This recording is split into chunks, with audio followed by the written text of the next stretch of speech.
کوئی قوت ہی نہیں ہوتی. قوت تو اس کو ہوتی ہے جس کے دل میں عشق مصطفیٰ ہوتا ہے. یاد رکھیں شام و یمن کی تباہی کے تانے بانے آج نہیں 1 صدی پہلے سے بنے جا چکے تھے، بلکہ اس سے پہلے سے بنے جا چکے تھے. اقبال نے کم و بیش 1 صدی پہلے رونا رویا تھا فکر عرب کو دیکھے، فرنگی تخیلات، اسلام کو حجاز و یمن سے نکال دو. ہر بات کی گئی لیکن عشق مصطفیٰ کی بات کبھی نہیں کی گئی، عظمت رسالت کی بات کبھی نہیں کی گئی. ایسا ہی دور آ گیا تھا غوث الاعظم دستگیر کے وقت میں کہ مسجدوں کے اندر امام اللہ اکبر دنیا دار تھے. یہود و نصارہ کو امام بنا کر کے رکھ دیا گیا تھا. وہ ہر عنوان پر بولتے تھے لیکن عقیدت پر نہ بولتے تھے، عقیدوں پر نہ بولتے تھے. اور پھر کیا ہوا؟ جب بولنے والوں کی زبان میں تاثیر بھی تو چاہیے، جب دل میں عشق نہیں تو پھر انسان کس طریقے سے سوچ کی بات کرے گا؟ تو کیا ہوا؟ تقریریں تو تھی لیکن روح تقریر نہ تھی، نمازیں تو تھی روح نماز نہ تھی، روزہ تو تھا روح روزہ نہ تھا، زکات دینے کا ایک تھوڑا سا تصور تو تھا لیکن روح زکات نہ تھی. اس کا مطلب یہ تھا فلسفہ رہ گیا، تلقین غزالی نہ رہی، رہ گیا رسم اذاں، روح بلالی نہ رہی. یہی وقت آ گیا تھا جب دلوں کی دنیا اجڑی ہے. اس وقت صوفیاء کرام جلوگر ہوئے ہیں اور انہوں نے تصوف کا رنگ لوگوں کے دلوں پر چڑھایا ہے اور ان کے اندر انقلاب پیدا کیا ہے. غوث الاعظم دستگیر کا دور وہ خطرناک دور تھا. ایک مسلمان سیٹ اور مالدار کے گھر میں 800 لڑکیاں گانے والی ہوتی تھی، 300 لڑکیوں کے ساتھ زنا کیے جاتے تھے. اگر میری زبان اس خوف سے ڈرتی کہ کسی کی غیبت ہو جائے گی تو میں ان لوگوں کے نام بھی لیتا، لیکن مجھے اس پہ ڈاؤٹ ہے کہ وہ لوگ واقعی مسلمان تھے یا جعلی مسلمان تھے. میں نے پڑھنے میں ابھی اس کی تحقیق نہیں کی لیکن تاریخ بتاتی ہے اس دور کی تاریخ 5ویں صدی ہجری کی تاریخ. وہ تاریخ کیا ہے پتا ہے؟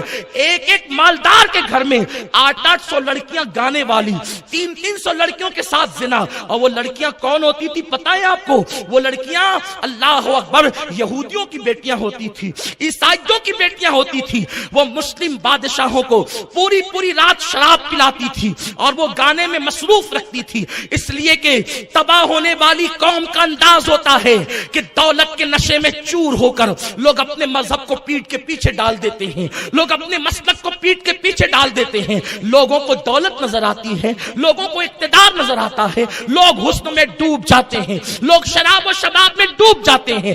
جب کوئی شراب میں ڈوب جائے پھر اس کے دل میں ماں کے لیے عظمت نہیں رہتی تو اس کے لیے دین کے لیے اس کے دل میں کیا عظمت ہوگی؟ اپنی اولاد کے لیے اس کے دل میں کیا عظمت ہوگی؟ جو زنا میں ڈوب جائے، جو اللہ اکبر شباب کا دل ڈالا ہو جائے، پھر وہ اتنا بے غیرت ہو جاتا ہے کہ پھر وہ اپنی بیٹی کی آبرو سے بھی بے فکر ہو جاتا ہے. تو جس کو بیٹی کی آبرو کی فکر نہ ہو تو پھر وہ قوم کی بیٹیوں کی آبرو کی فکر کیا کرے گا؟ اس لیے کہ نگاہیں جب مقدس ہوتی ہے تو انسان ہر بیٹی کو اپنی بیٹی سمجھتا ہے. نگاہوں میں جب تقدس ہوتا ہے تو اس کی نگاہیں حیا سے جھک جاتی ہے. غوث الاعظم دستگیر نے یہ ماحول دیکھا، 800 مالداروں کے گھروں میں گانے والی عورتیں، 300 زنا کے لیے بادشاہوں کے محل میں، ان کے حرم میں 500 یہودی عیسائی لڑکیاں. یہ ماحول دیکھ کر سرکار غوث الاعظم دستگیر نے ان کو تنبیہ فرمائی. اس سے پہلے کہ میں غوث پاک نے جو تصوف کے انداز کے ساتھ، صوفیانہ لب و لہجے کے ساتھ ان لوگوں کی اصلاح کی ہے،